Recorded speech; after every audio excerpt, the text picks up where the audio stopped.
Hello once again, and welcome back to the adventure. When last we left Constantine, she had just finished a double bounty by clearing out the Silent Moons camp and obtaining the first of 3 relics for Arian, the curator of the museum. So, it seems it's now time to finish this up for him. With the collection of the Den Stagmer's ring, the next step is the 7-house bell hammer, which is found in Riften, most likely in a bandit hole. So, yay. This leads to the carriage driver, who so kindly took us to the city. Now, Constantine will be returning to Riften. As her time in the tavern, she overheard a couple of rumors regarding a alleged thieves guild.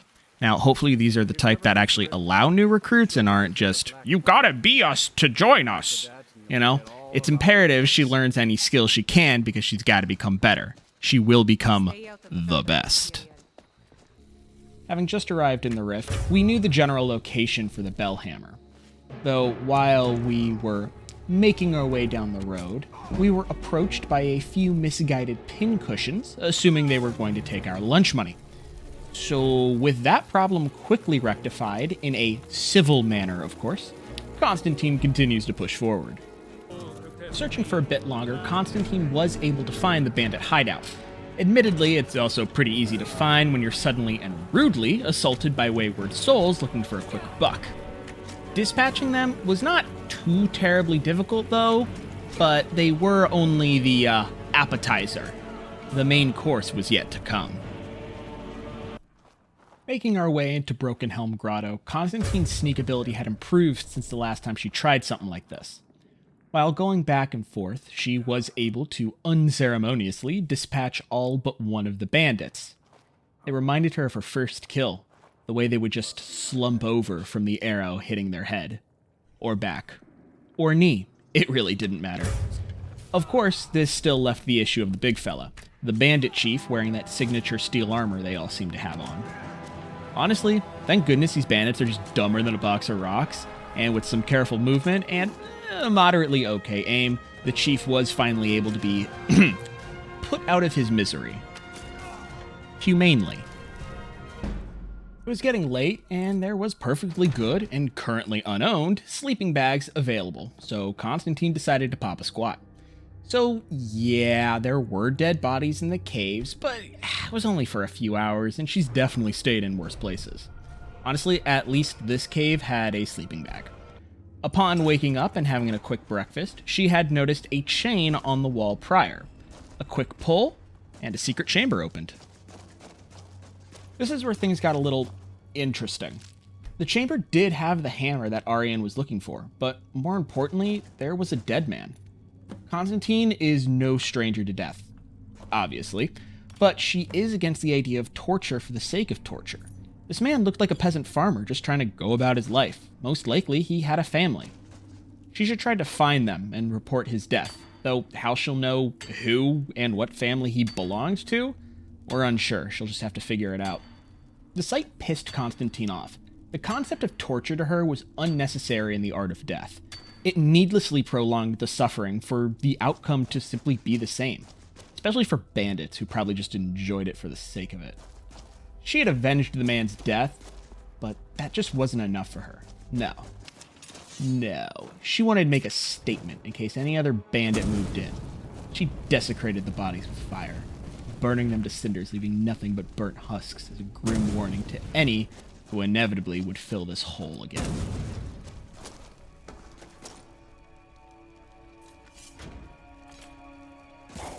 Having left the hideout, Constantine was attacked by a group of wandering Draugr. She's taken by complete surprise, as Draugr are not usually seen outside of crypts, as well as just being seen in plain daylight. Either a necromancer is having a field day with their experimentation, or something weird is going on. In either case, a quick dispatch of all that was needed to be done. She heads for the caravan afterwards to take her to Markarth so she can pick up the last object Arian requested. Having arrived in Markarth, she makes a beeline for the last known location of this item. It's in a Forsworn camp that seems to honestly have already been dealt with by a group of purple-robed individuals. It's just a quick snatch and grab, and we're back on our way to Solitude. no violence necessary. We arrive back in Solitude, and of course take a look at the missive board. Appears there's the threat of a vampire in the area. Not the usual prey Constantine would hunt, but the pay's gotta be pretty good. I mean, it is a vampire. The note says it's been spotted recently around the Four Shields Tavern, but that's a problem for not right now. Having finally made it back to Aryan, we hand him the requested items. And to be honest, the pay wasn't great, considering the amount of bandits we had to humanely dispose of. It was at that point, though, he made Constantine a deal. If we were to become his partner, we would be able to store all our equipment and relics here in the museum. It seems as good a deal as any, and Aryan promises security for the collection. He also notes that there's a personal armory we can use in the downstairs basement area, so another big win. The next 15 odd minutes are used placing all museum items we currently can, running back to our house here in Solitude, and obtaining all those items for storage. Honestly, nothing too interesting as of right now was placed, mostly just bits and bobs. More importantly though, it's finally time we update our gear and get rid of these poor-fitting clothing. Using the abilities she's learned, the current armor she has on, while it's light, it is bulky and is overly large for her frame. It wasn't necessarily a massive hindrance, but it was definitely time to make something more her size. So, it's time to go to the blacksmith, as you see here. After going through designs in her mind, she ended up choosing to go with light steel armor in the guise of elvish armor. The metal is tempered and worked in such a way that while not necessarily as strong as true elvish armor, she could do a lot worse considering her skill level. And also, she couldn't find any items to make the elvish armor with. In the end, she can now comfortably fit into her new armor, and she no longer looks like a child in adult clothing. It's now time to hunt that vampire. Need something? A vampire hunt is not something to be taken lightly. Constantine will very rarely take these quests, as not only can they be incredibly difficult, if you're unaware, you can be made a thrall or a vampire yourself. Through her travels, though, Constantine has learned that while vampires can be any race, something about sanguine vampiris forces the individual's eyes to glow an unusual orange color. This is the dead giveaway to look out for when you're hunting a vampire. Reading over the note again, the vampire has been spotted several times in the Four Shields Tavern. While at the blacksmith, she made idle conversation with the blacksmith, and he let her know that the tavern was just down the road in a small town known as Dragon's Bridge. He was of course curious why she'd be interested in a small tavern when the Winking Skeever was much closer and served better ale. She simply replied that she was hunting for a vampire. What was odd, though, was the man quickly turned back to his work and would answer no questions further. The silence of the blacksmith interested Constantine, but she's learned not to probe too much lest you lose an information source later down the line. Plus, she needed no other information. She knew where the tavern was. While the actual identity of the suspect was unknown, it was only a matter of time before she came face to face with her quarry. Having now arrived in Dragon's Bridge, and the blacksmith wasn't lying, it really was just straight down the road. She quickly found the tavern, steeling herself for what she assumed to be a nasty fight upon entrance. Very quickly, she double-checks the note, makes sure she's in the right place, and gets ready. Upon entering the tavern, though, she notices nothing out of the ordinary. It's a normal tavern with normal patrons. Something's not right here. She's gonna have to figure this out. She had noticed one individual who looked odd, but a quick study of her eyes showed no orange glow. Either the vampire knew how to hide the glow, or the old lady wasn't a vampire. For now, Constantine chose to assume the latter. She continued to wander through the small tavern, checking everybody and talking to those who she could. Nobody had anything to say about any vampire or anybody acting out of the ordinary. Well, whether nobody knew anything or chose not to say anything was, to be determined. There was a stillness in the tavern. Someone absolutely knew something. Nobody was speaking. Constantine was going to have to do a stakeout, and gods, she hated stakeouts. Her plan was simple. Stay in the tavern, acting like a normal patron, and study some more magic while waiting for night to arrive. She assumed the vampire wasn't here during the day, maybe it appeared at night. So that was the plan. She'd study till the evening and hopefully catch the vampire once the sun went down. With the sun finally down, the tavern started to pick up a little. If a vampire was here, this was going to be the time where they could blend seamlessly into the crowd. It would also be a great time to silently remove the threat from said town. But upon a quick once-over of the tavern, still no vampire. Had it left? Caught wind it was being hunted? Not sure. Maybe it was outside, skulking about, waiting for a drunkard to come stumbling out of the bar and make an easy meal of them. A courier had also appeared, handing Constantine a note from Arian about a safe house he had opened in the museum for her. That was nice of him. The courier system works overtime, she noticed here in Skyrim, and the couriers absolutely have to use some form of a tracking spell. It was pitch black, and yet the only soul Constantine saw outside besides the courier was the night watch. No skulking vampire or anybody looking out of place. Her mind wandered. Had she made a mistake talking with the blacksmith? Was he a thrall, or worse, a conspirator? Had someone in the tavern noticed her and let her quarry know? This was not good. One thing is hunting a vampire, another is being hunted by that same vampire. She was cautious as she entered back into the tavern. She needed rest, but camping outside was too dangerous. She'd have to risk it by sleeping in the tavern. Best case scenario, she could start her search tomorrow. Worst case, she'd be waking up with fangs over her head.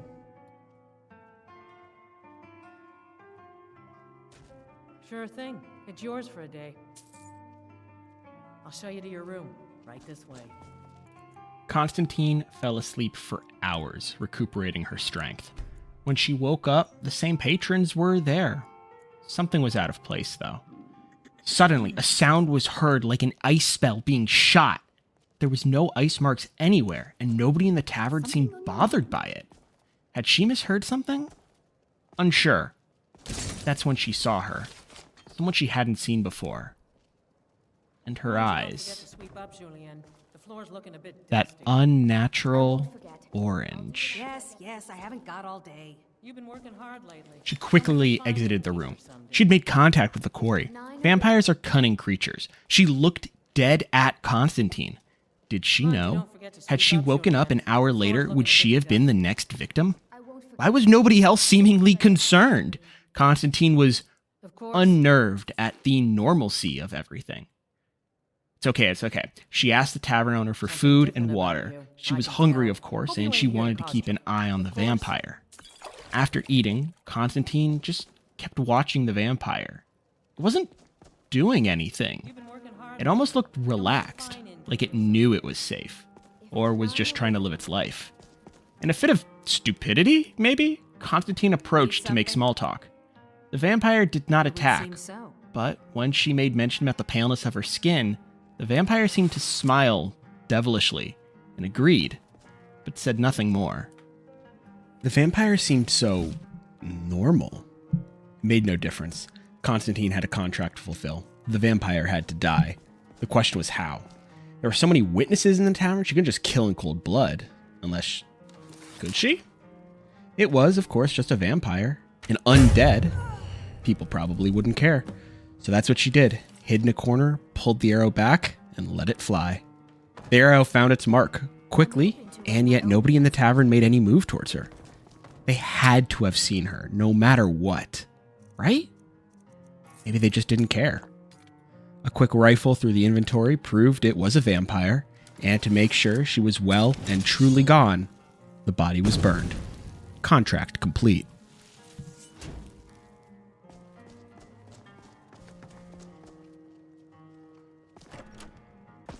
With the vampire dead, Constantine started to head back to Solitude. As she walked, something felt wrong.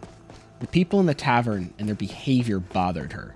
It wasn't that they didn't know it was a vampire. They had to have known, otherwise how would the contract have been placed to begin with? No, it was a simple fact that they appeared okay with the vampire living in their vicinity. None of the patrons had looked or even acted as if they were a thrall.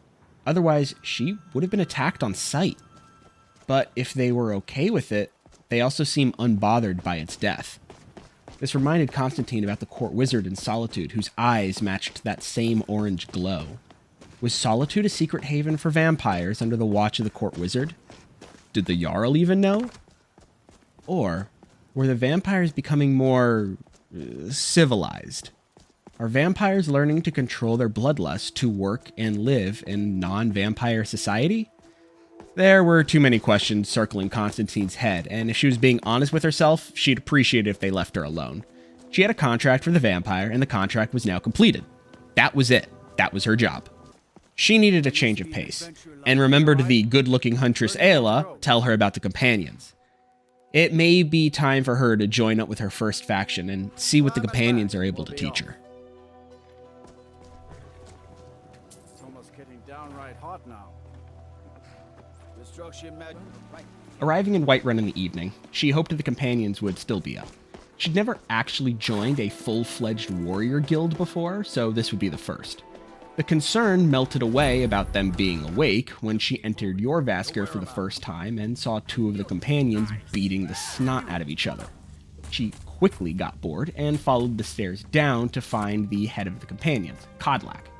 She found him, who was talking to a strapping young man and appeared to be deep in conversation about something. It wasn't really her prerogative to know, and she just waited for them to stop before speaking with the old man. She liked him from the moment they started speaking. He was wise and humble, but could most likely still break the back of a bear by simply looking at it. There was a ferocity in both their eyes that gave her pause, but she pressed on. Speaking with Kodlak, he requested the man next to him, Vilkas, take Constantine to the yard and see how she could swing a blade. While Constantine was going to say she primarily chose to use the bow, if she could enter the companions using a tool she was weaker with, once she started using her favored weapon, there's a possibility they would gain massive respect for her, or so her thought process was. Following Vilkas out, he told her to try her hardest, and somehow she did narrowly beat him.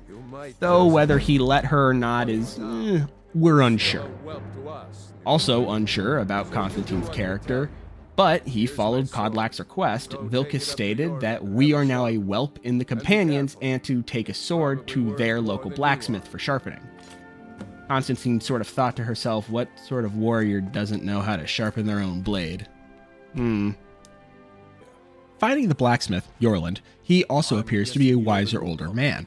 We gave him Vilkas' sword, to which he appeared rather amused by this. It seems Vilkas was hazing us, so that was nice. He also gives us a shield, which he asks if we can return to Ayla for him. The man's wife is in mourning, and it's the least we can do to continue to put in some good graces with the rest of the companions. We accept and head back to Jorvaskr. Back inside, we meet up again with Ayla and another companion member, Skjor. The two bantered back and forth and admittedly made us feel pretty welcome. While clearly a battle-hardened group of individuals, they do have a good heart, and you can tell. Ayla then called in Farkas, another member. He showed us where all the newer recruits sleep. This is a massive improvement. So we no longer have to pay for, room and board, at least here in Whiterun anymore. Now, it's not a private residence, so we won't be storing anything, but it is a start. Finally, Farkas lets us know he's got a job for us. Go to a bandit hideout and clear him out. He never said anything about being nice, so it looks like it'll be bandit cleanup with extreme prejudice. We take Farkas' advice. It had been a long trip from Solitude, and it seemed like a good idea to at least get some more magic studying done. After a quick study session, Constantine popped into bed, getting ready to take on the bandit camp. Outside again in Whiterun, and before heading out, it seemed like a good idea to take a look at the bounty board again. So there were two contracts that caught our eye. The first was a bounty bandit, whose location was incredibly close to where Farkas wanted us to go, and another alleged vampire hunt here in Whiterun. Now, the vampire hunt could wait. Constantine wanted to check her theories a little bit before immediately diving in, and we were going to bag 2 bandit assignments on one outing. Our trek to our first location was easy enough. Running into no trouble, it was a nice time to stretch the legs, and the weather was just perfect. Finally, coming upon Redorand's retreat, there are no guards posted outside, So, considering it was almost built into the hill, it's surprising there was nobody guarding the entrance, but oh well, their loss of life. Our target was a bounty bandit. These individuals are known criminals and typically have bounties in several holds. Now, what'll typically happen is the holds will come together and go, hey, we've had this problem with this guy. Hey, we've had this problem with this girl. Why don't we pool some resources together and put up this bounty? So usually if you have a bounty in one hold, you won't have it in another.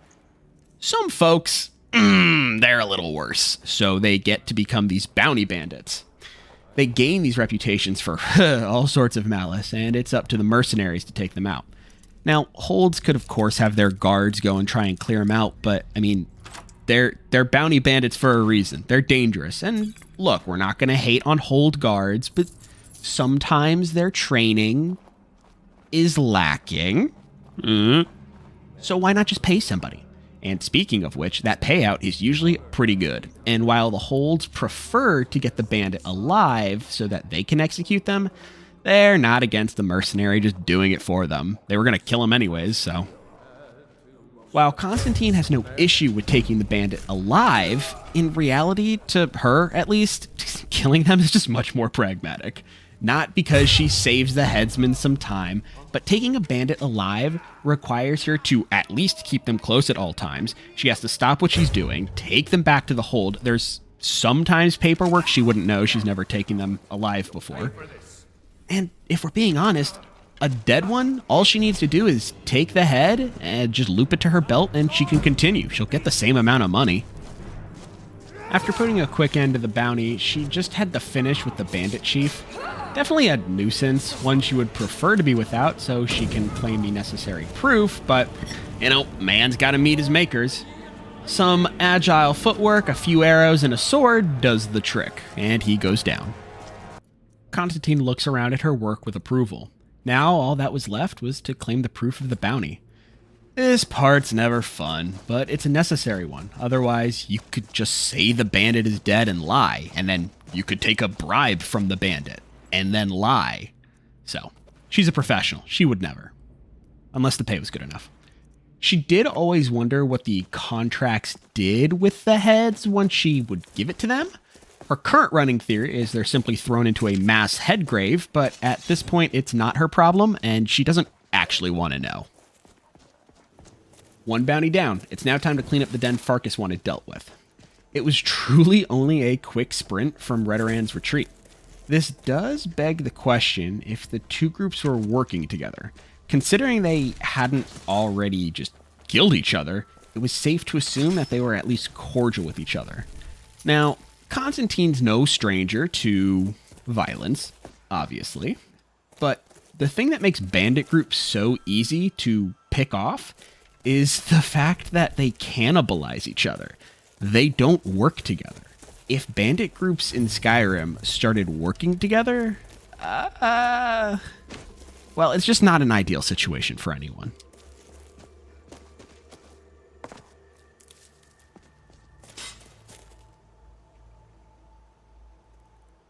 Inside the bandit camp, and it looked like another natural formed cavern that had been converted into a hideout. The problem with places like these is that you can clear them out 100 times, but it's just like rats. No one will always come back. These open caverns are like festering wounds that, if not properly checked up on, will inevitably bring infection. The infection in this case being the bandits. The approach is still the same though. Be as quiet as possible for as long as possible. Now, you've probably been noticing a spell get triggered when Constantine enters combat. She bought and researched a spell known as Octa's Recital. This can save certain types of spells and will activate on combat for no mana cost. The spell you're seeing is Stone Skin. She does intend to get some form of an illusion spell and restoration spell locked into the recital as well.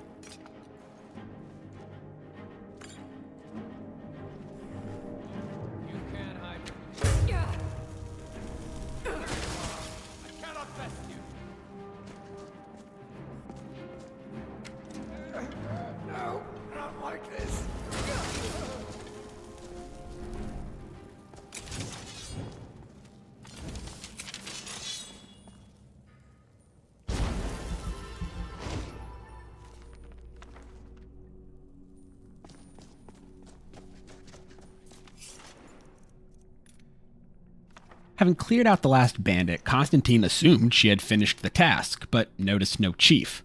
Either this was a leaderless group, or she wasn't done. She went with the latter. That's when she noticed the door. Being a woman of great courage, no simple door could scare her, and she pressed forward to await the horrors that were beyond the... There was no one there. Well, yet. Invisibility. It's always invisibility. She had to learn that trick. Being able to go invisible at will seemed like a perfect skill. One she needed, but had no time to think about right now. She had to cut this bandit down to size. That's when... it happened. She didn't know what she was looking at. A headless, near-naked orc body just coming at her. It could do damage, and yet it couldn't be real. Was it a hallucination? Something in the cave, maybe? Or a poison? Bet you it was a poison she was struck with. It made no difference. Constantine just needed to keep her wits about her, and enough arrows seemed to stop whatever it was. But the body didn't disappear, so that's a problem for not right now. The problem right now is the current bandit chief. Something about this chief felt odd. He wouldn't move. He clearly looked like he wanted to, but he couldn't or chose not to. Something was definitely off about this hideout. Constantine doesn't hallucinate. Maybe after a couple of drinks, she'll see a shadow that wasn't there, but never a full-fledged body. And now this? A chief who isn't moving? Until all of a sudden he did. Now, was this a sneak attack he was trying? A ploy to get her to lower her guard? Constantine's unsure. What she does know is he is now currently moving, and he is going to die, like the rest of them.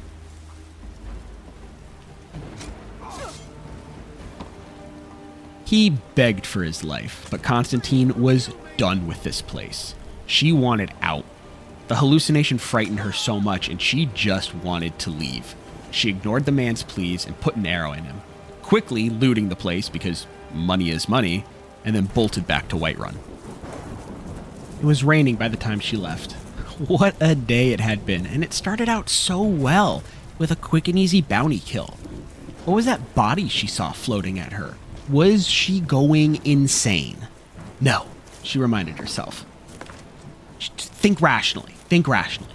She had fought a Khajiit who went invisible with no magic. Likely he was using some form of a poison or a potion. So his weapon must have also been tipped with a poison. That must have been it. The poison must have done something to her mind that made her saw the body. The body showed up after the Khajiit died, so that had to be it. As she continued towards Whiterun, she let her mind wander freely until finally she arrived back at the gates. Back in the safety of the city, Constantine ran up to Dragon's Reach to turn in the bounty for the first bandit, and then used the court wizard's enchantment table to practice her skills at enchanting. She had learned a few new enchants from certain items that she had picked up along the way, but she also wanted to practice enchanting on a couple rings. She made one she really liked, but would sell the rest for a profit. As we watch Constantine head back towards Jorvaskr to turn in the contract to Farkas, I want to thank you all so much for watching and your support on that first episode. I never would have thought I would get as many views or subscribers from that first episode, but the amount of engagement I have gotten and just like the comments have been really kind. They've been fantastic. And I cannot thank you guys enough. Truly. But with that, as Constantine turns in her contract and is told about Skjor looking for her, this is where we will leave our heroine. Confused and startled about the last interaction, but battle-hardened and ready for the next assignment. Thank you all very much for watching, and I'll see you in episode 3.